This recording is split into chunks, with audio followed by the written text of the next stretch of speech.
Olá pessoal, tudo bem? Vou gravar um vídeo para vocês sobre propriedades coligativas.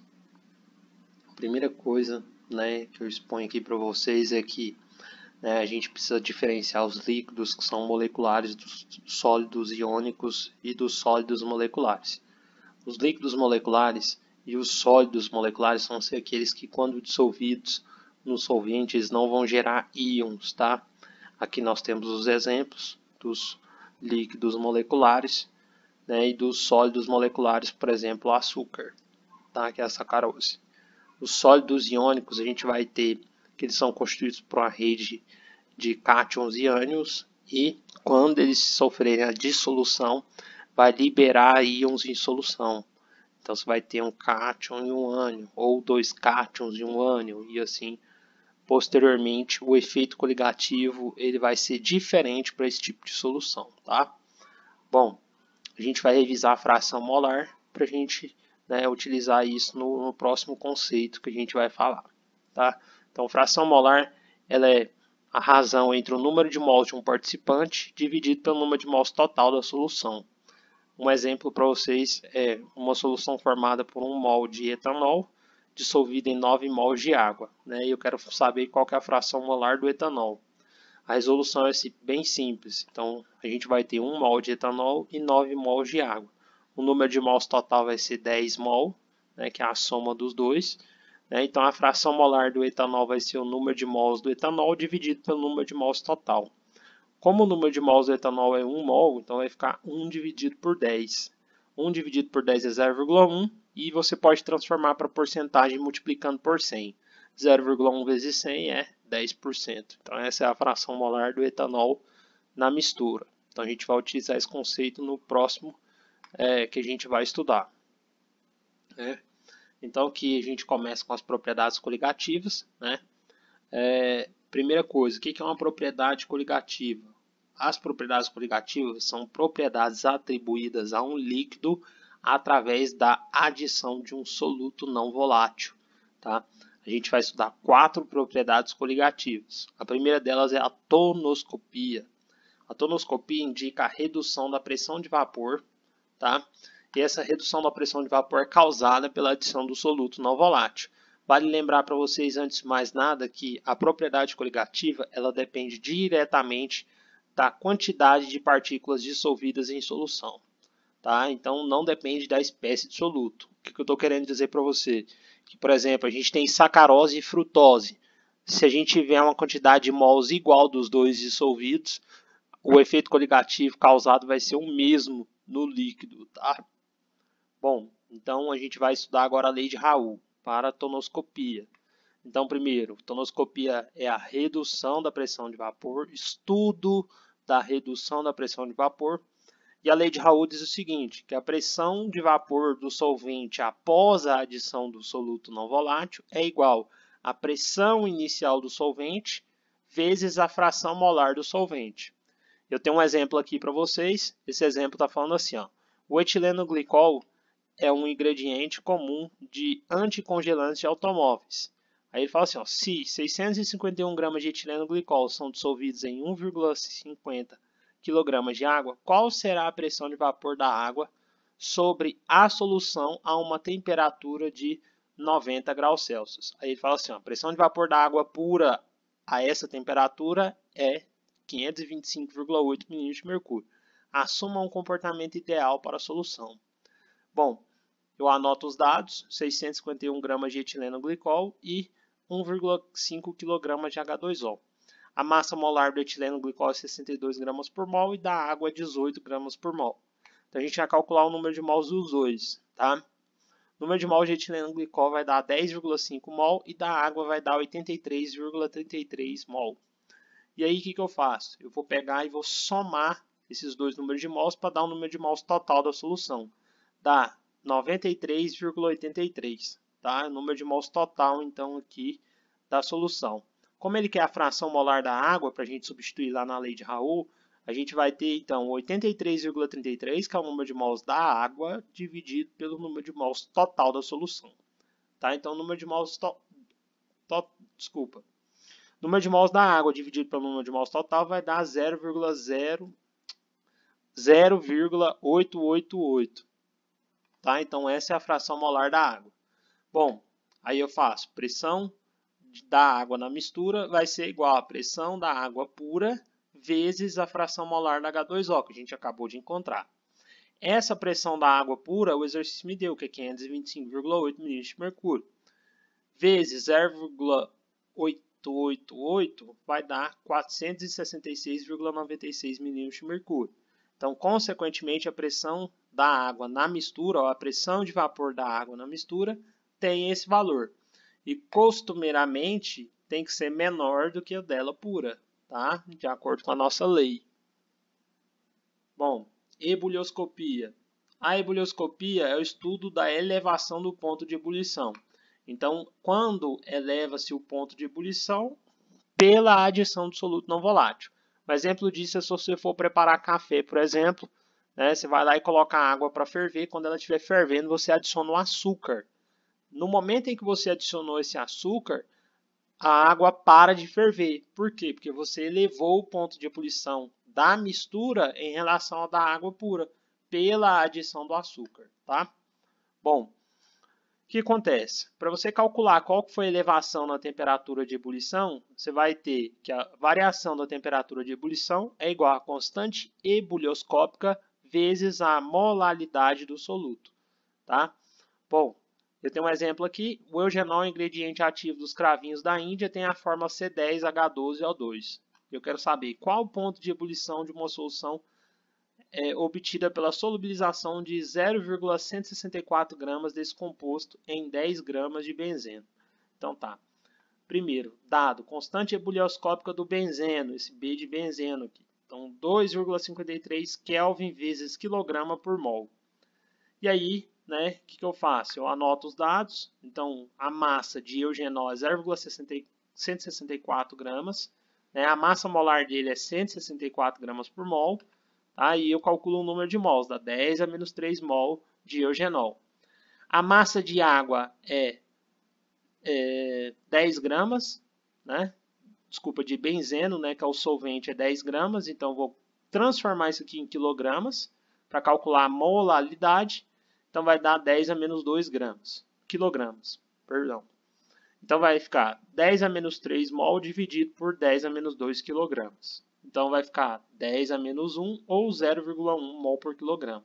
Essa é a molaridade. Agora, a gente vai lá e substitui na fórmula que é variação da temperatura de ebulição é a constante ebulioscópica vezes a molaridade do soluto. A constante ebulioscópica o exercício me deu, então, substituindo os valores, 2,53 vezes 0,1. Dá 0,253 Kelvin, tá?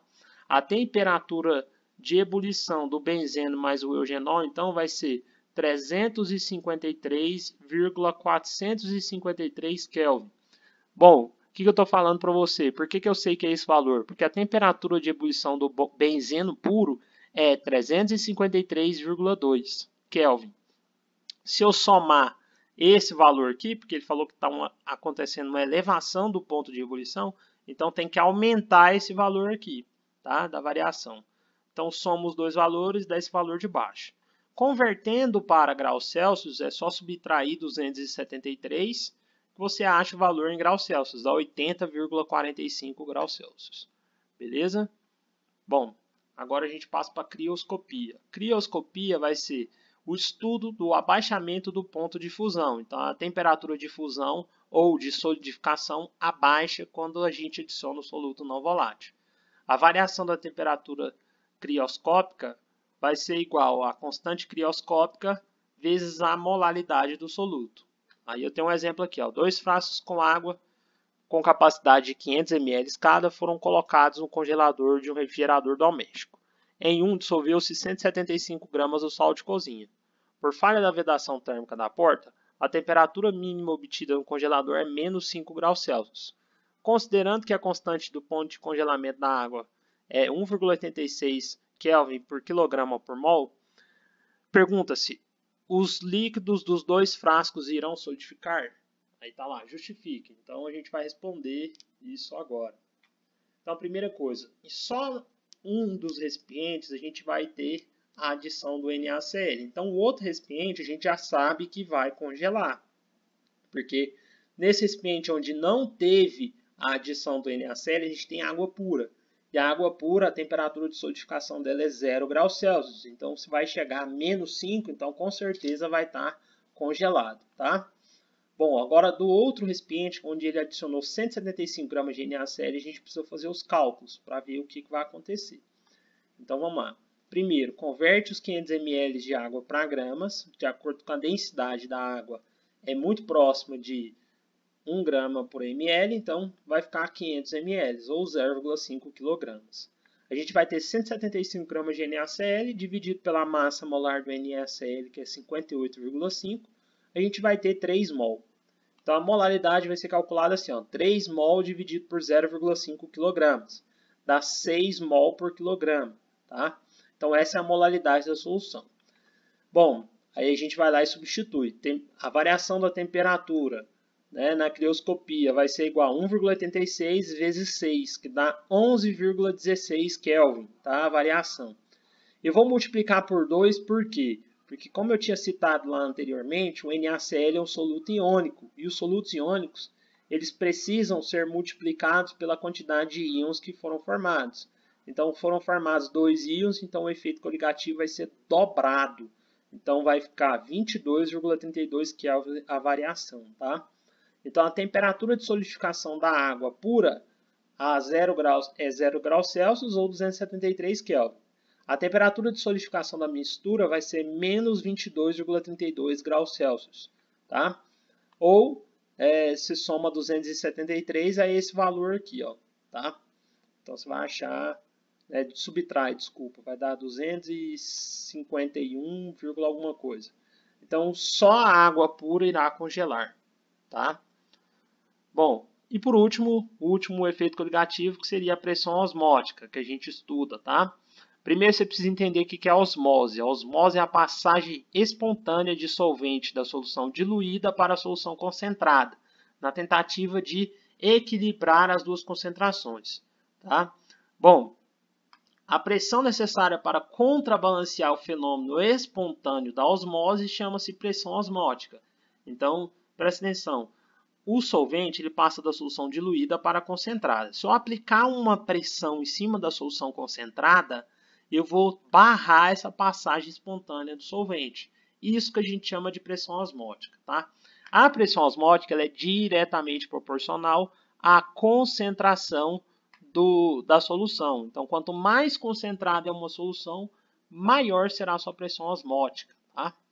Então, a pressão osmótica é representada pela letra π. Tá?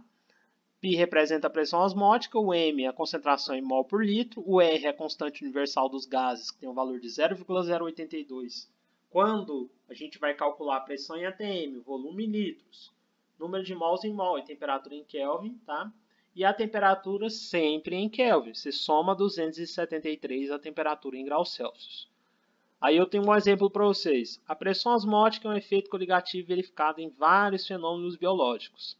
No sangue humano, na desidratação infantil, na ascensão da água do solo até as partes mais altas dos vegetais e até na conservação dos alimentos.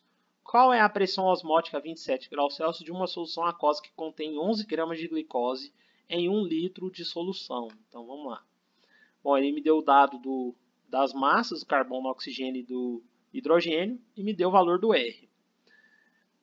Bom, o que eu fiz? Eu primeiro calculei a massa molar da glicose, que é 180 gramas por mol, e aí posteriormente a gente calcula a molaridade. A molaridade é a massa do soluto dividido pela massa molar do soluto vezes o volume. Dá esse valor aqui, 0,061 mol por litro. A temperatura 300 Kelvin, porque eu peguei os 27 graus Celsius e somei 273, deu 300 Kelvin. Substituí na fórmula, achei o valor que é 1,50 atm. Tá? Então, a pressão osmótica é 1,50 atm. A resposta correta seria a letra I. Bom, para finalizar, efeitos para solutos iônicos. Então, você vai multiplicar o resultado pelo número de mols de íons formados na dissolução do soluto. Um exemplo aqui é na dissolução do sulfato de sódio. vai formar 2Na mais e 1SO4 2-. Então, a gente vai ter 3 mols de íons formados. Então, o efeito vai ser triplicado. A gente calcula normal e depois multiplica por 3. Tá? Um exemplo disso, esse exercício aqui, você tem lá 3 soluções de sais, tá? Aí cada uma delas tem uma concentração específica e ele quer saber, né, qual deles vai abaixar mais a temperatura de solidificação, para você colocar em ordem crescente. Então, do menor para o maior. Eu fiz a dissolução de todos eles aqui, como vocês podem conferir, né? E aí vai dar 0,2 e 0,2 aqui, então um total 0,4. 0,2 e 0,1 aqui, porque inicialmente era 0,1, o coeficiente estequiométrico aqui é 2. Então, 0,1 vezes 2, 0,2. E é assim que você faz para todos, tá? Então, peguei os totais aqui. Esse valor seria multiplicado pelo efeito coligativo, então o mais intenso seria da 3. Então, ele tem que ficar por último. O menos intenso seria da 4. Então, começa com 4, 2, 1 e 3. E é isso. Um abraço para vocês.